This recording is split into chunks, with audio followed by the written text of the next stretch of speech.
Section 1. You will hear a young man phoning a town's youth council.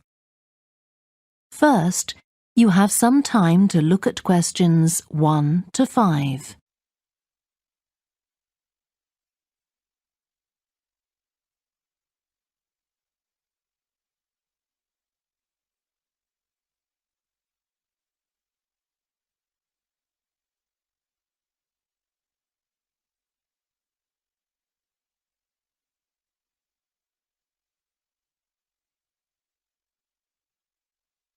You will see that there is an example that has been done for you.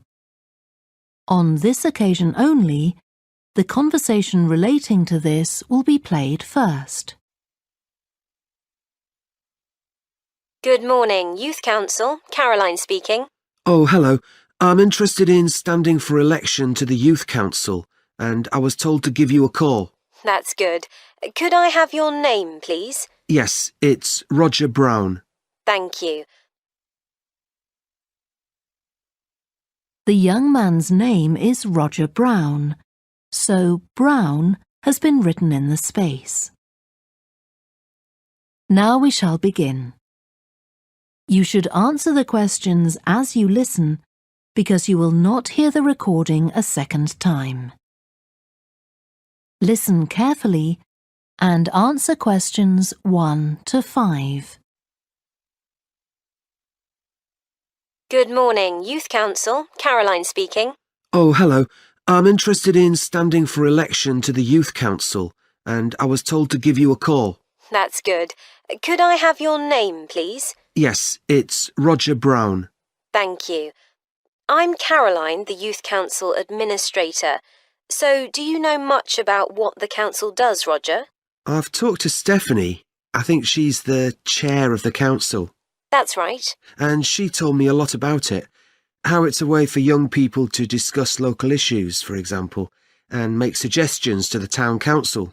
That's what made me interested. Fine. Well, let me take down some of your details. First of all, how old are you?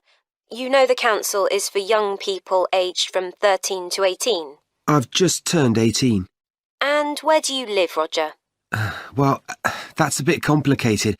At the moment, I'm looking for a flat to rent here, so I'm in a hostel from Monday to Friday. I go back to my parents' place at the weekend. OK, so where's the best place to send you some information about the council? Oh, to my parents' address, please. That's 17 Buckley Street, Buckleigh Street, Stamford, Lincolnshire. Though you don't really need the county. Oh, I know Stamford. It's a lovely town. And what's the postcode? PE9 7QT. Right, thank you. So are you working here or are you a student? I started studying at the university a couple of weeks ago, and I've got a part-time job for a few hours a week. What do you do? Well, I've done several different things. I've just finished a short-term contract as a courier, and now I'm working as a waiter in one of the big hotels. Uh-huh. That can't leave you much time for studying. Oh, it's not too bad. I managed to fit it all in. What are you studying? My ambition is to go into Parliament eventually, so my major subject is politics. That's partly why I think the Youth Council is important and want to be a part of it. And I suppose you're also taking a minor subject, aren't you? I know a lot of people study economics too. I chose history. To be honest, I'm not finding it as interesting as I expected. Before you hear the rest of the phone call, you have some time to look at questions 6 to 10.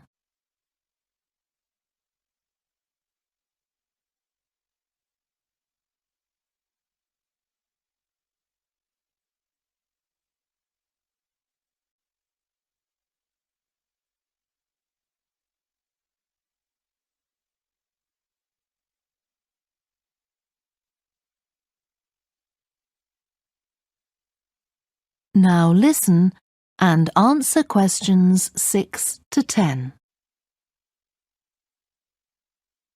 OK, so with your studying and your part-time job, do you have time for any other interests or hobbies? Well, I spend quite a lot of time cycling, both around town to get to university and to work, and also long distance, from here to London, for instance. That's pretty impressive. Anything else? For relaxation, I'm also keen on the cinema. I used to go at least once a week, but I can't manage to go so often now. Right. Are you sure you'll have enough time for the Youth Council? Yes, I've worked out that I can afford to reduce my hours at work, and that will make the time. So is there any particular aspect of the Youth Council's work that appeals to you, Roger? Well, my sister is blind, so I'm particularly interested in working with disabled young people to try and improve the quality of their lives. That's great. Well, the best way to get involved is to be nominated by some people who you know. Right. Can you tell me how to set about organising that? You should talk to Jeffrey, our elections officer. I can arrange a meeting in the council office with him, if you like. Yes, please. He'll be here next Monday, if that suits you. That's the 14th, isn't it? Yes. I can manage late afternoon. Would you like to suggest a time? He generally leaves around 5:30. Well, would 4:30 be okay? My last class finishes at 4, so I'd have plenty of time to get to your office. Right, that's fine. Oh, and could I have a phone number we can contact you on? Yes, my mobile number's 07788 136 711. Thank you. Well, we'll look forward to seeing you next week. Thanks very much. Goodbye. Bye. That is the end of section 1. You now have half a minute to check your answers.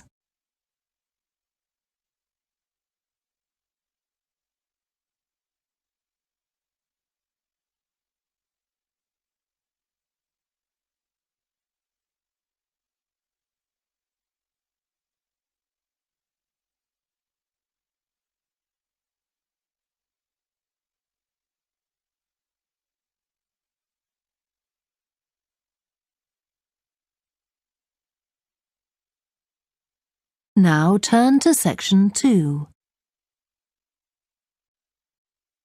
Section 2.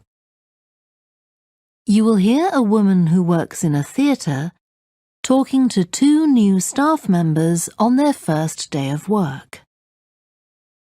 First, you have some time to look at questions 11 to 16.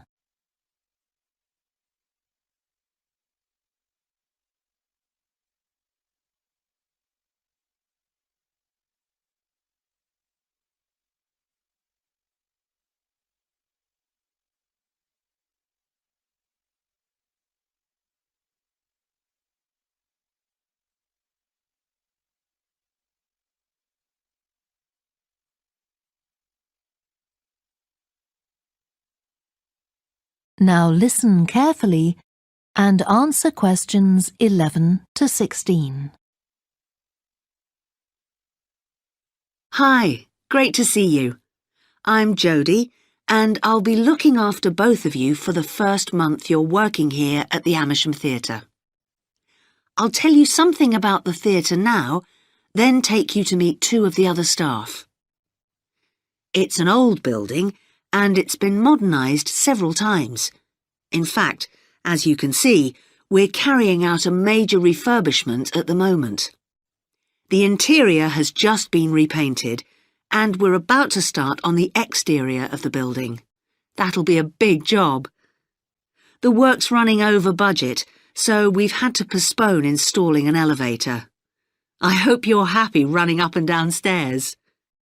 When the theatre was built, people were generally slimmer and shorter than now, and the seats were very close together. We've replaced them with larger seats, with more legroom. This means fewer seats in total, but we've taken the opportunity to install seats that can easily be moved to create different acting spaces. We've also turned a few storerooms over to other purposes, like using them for meetings. We try hard to involve members of the public in the theatre. One way is by organising backstage tours, so people can be shown round the building and learn how a theatre operates. These are proving very popular. What we're finding is that people want to have lunch or a cup of coffee while they're here, so we're looking into the possibility of opening a cafe in due course. We have a bookshop which specialises in books about drama, and that attracts plenty of customers. Then there are 2 large rooms that will be decorated next month, and they'll be available for hire, for conferences and private functions, such as parties. We're also considering hiring out costumes to amateur drama clubs. Now I want to tell you about our workshops. We recently started a programme of workshops that anyone can join. Eventually, we intend to run courses in acting, but we're waiting until we've got the right people in place as trainers. That's proving more difficult than we'd expected. There's a big demand to learn about the technical side of putting on a production, and our lighting workshop has already started with great success. We're going to start one on sound next month. A number of people have inquired about workshops on makeup, and that's something we're considering for the future. A surprise success is the workshop on making puppets. We happen to have someone working here who does it as a hobby, and she offered to run a workshop. It was so popular, we're now running them every month. Before you hear the rest of the talk, you have some time to look at questions 17 to 20.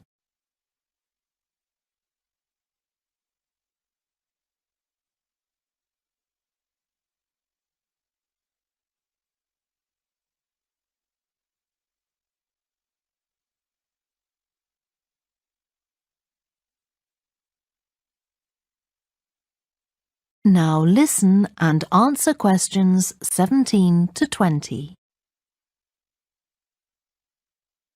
Now, a word about the layout of the building.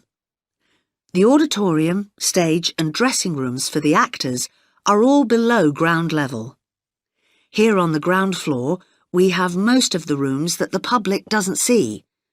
The majority are internal, so they have windows in the roof to light them. Standing here in the foyer, you're probably wondering why the box office isn't here, where the public would expect to find it. Well, you might have noticed it on your way in. Although it's part of this building, it's next door, with a separate entrance from the road. For the theatre manager's office, you go across the foyer and through the double doors.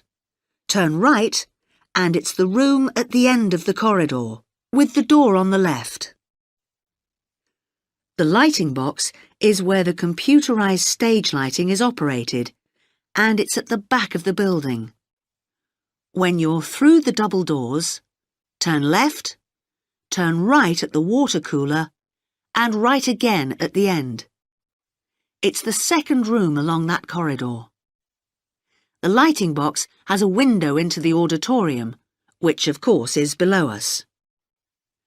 The artistic director's office is through the double doors, turn right, and it's the first room you come to on the right-hand side. And finally, for the moment, the room where I'll take you next, the relaxation room. So, if you'd like to come with me.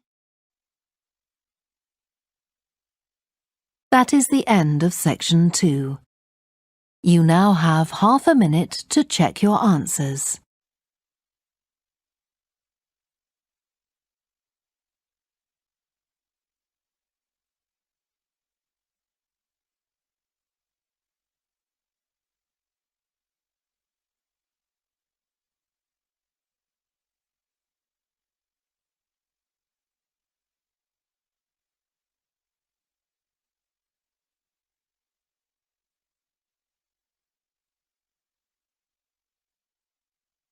Now turn to section 3. Section 3. You will hear two biology students called Helen and Colin talking about the report they are writing on their recent field trip to a seaside area called Rocky Bay. First, you have some time to look at questions 21 to 26.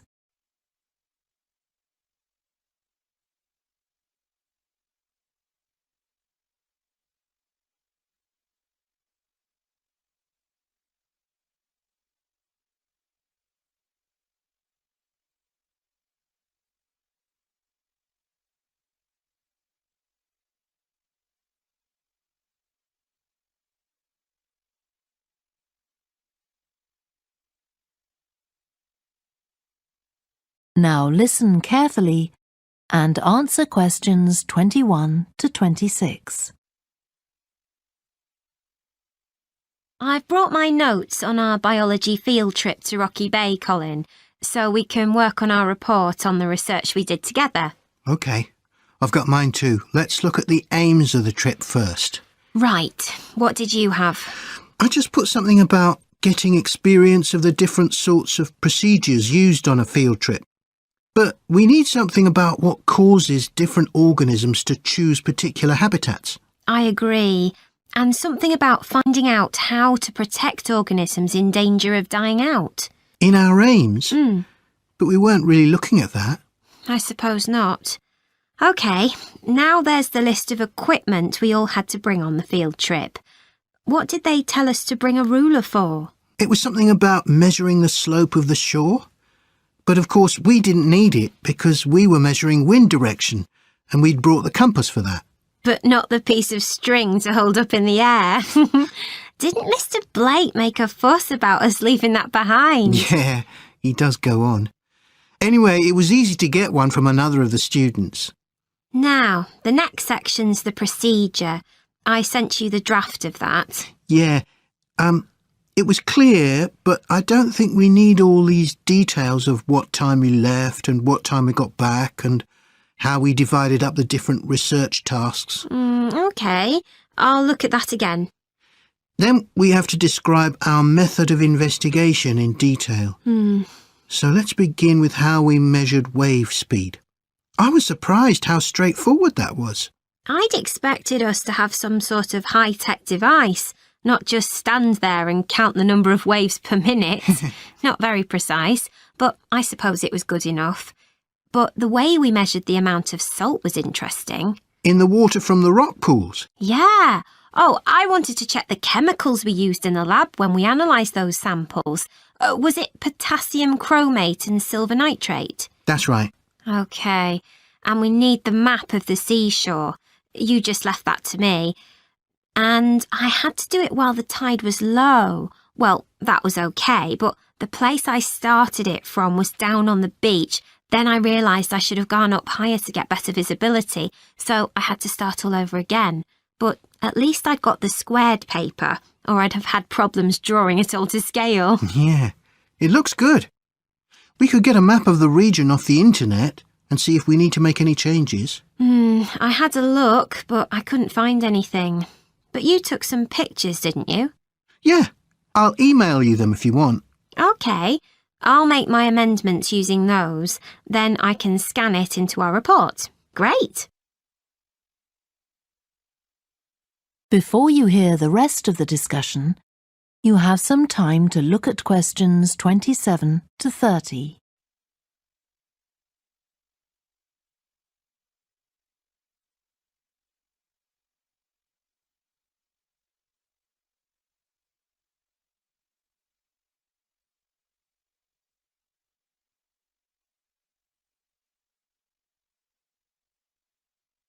Now listen and answer questions 27 to 30. Now, when we get to our findings, I thought we could divide them up into the different zones we identified on the shore and the problems organisms face in each zone. So for the highest area... The splash zone? Yeah. We found mostly those tiny shellfish that have strong hard shells that act as protection. But not from other organisms that might eat them, predators. No, that's not the main danger for them. but the shells prevent them from drying out because they're in the open air for most of the time. Right. And since they're exposed, they need to be able to find some sort of shelter or cover themselves up so they don't get too hot. Then in the middle and lower zones nearer the sea, we need to discuss the effects of wave action. Yes, and how organisms develop structures to prevent themselves from being swept away or even destroyed by being smashed against the rocks. I haven't done anything on the geological changes. I don't know what to put for that. No, we weren't concentrating on that. Maybe we need to find some websites. Good idea. I've got the lecture notes from Mr. Blake's geology course, but they're too general. But we could ask him which books on our reading list might be most helpful. Right. OK. Now, I did a draft of the section of sources of possible error in our research, but I don't know if you agree.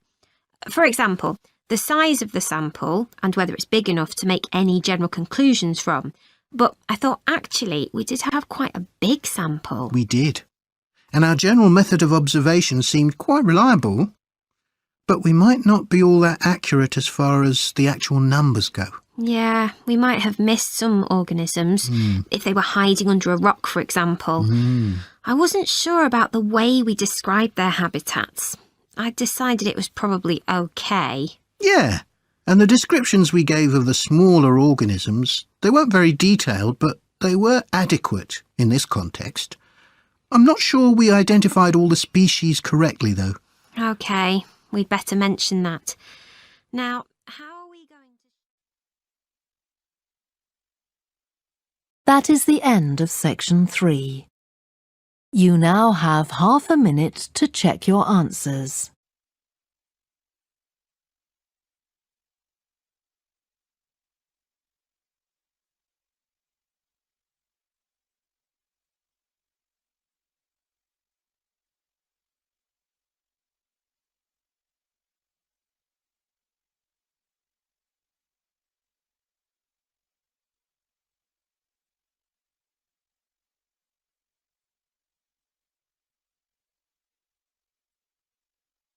Now turn to section 4.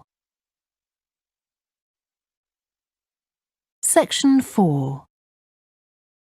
You will hear part of a lecture to students of architecture about the design of a public building. First, you have some time to look at questions 31 to 40.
Now listen carefully and answer questions 31 to 40. We've been discussing the factors the architect has to consider when designing domestic buildings. I'm going to move on now to consider the design of public buildings, and I'll illustrate this by referring to the new Taylor Concert Hall that's recently been completed here in the city. So, as with a domestic building, when designing a public building, an architect needs to consider the function of the building. For example, is it to be used primarily for entertainment, or for education, or for administration? The second thing the architect needs to think about is the context of the building. This includes its physical location, obviously, but it also includes the social meaning of the building. how it relates to the people it's built for. And finally, for important public buildings, the architect may also be looking for a central symbolic idea on which to base the design, a sort of metaphor for the building and the way in which it is used. Let's look at the new Taylor Concert Hall in relation to these ideas. The location chosen was a site in a run-down district that has been ignored in previous redevelopment plans. It was occupied by a factory that has been empty for some years.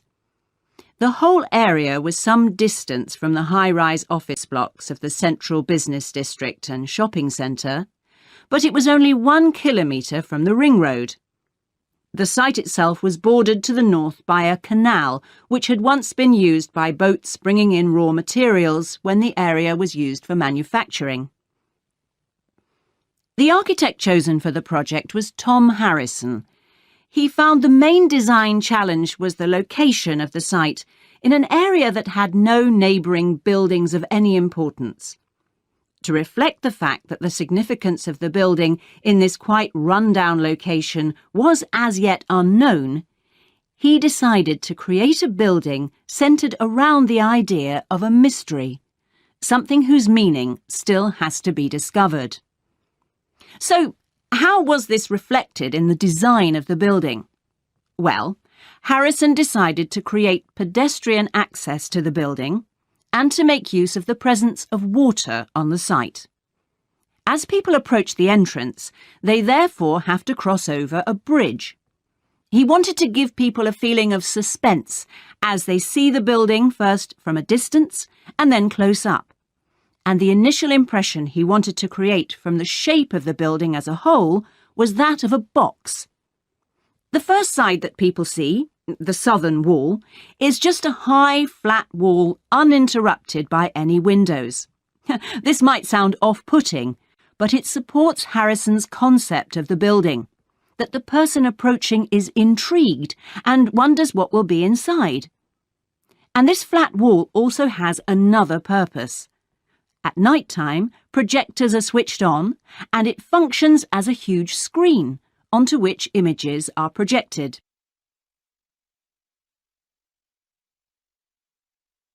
The auditorium itself seats 1,500 people. The floors supported by 10 massive pads. These are constructed from rubber and so are able to absorb any vibrations from outside and prevent them from affecting the auditorium. The walls are made of several layers of honey-coloured wood, all sourced from local beech trees.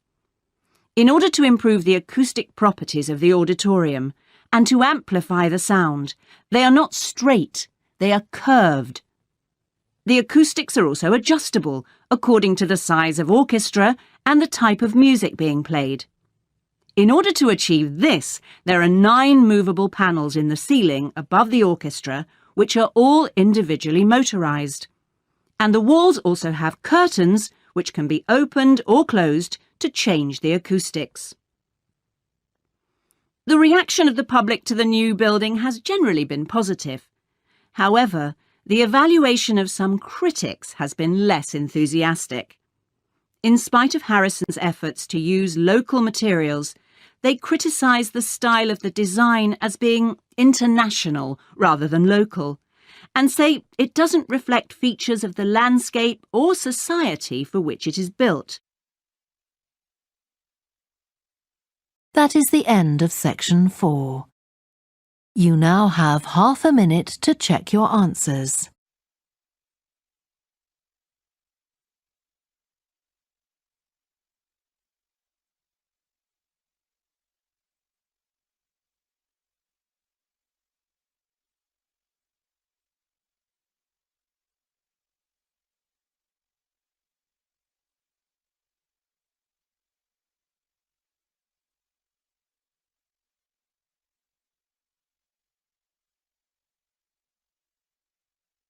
That is the end of the listening test.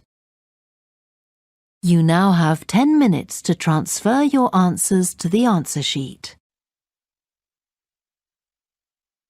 Please stop writing and wait for your question booklet to be collected.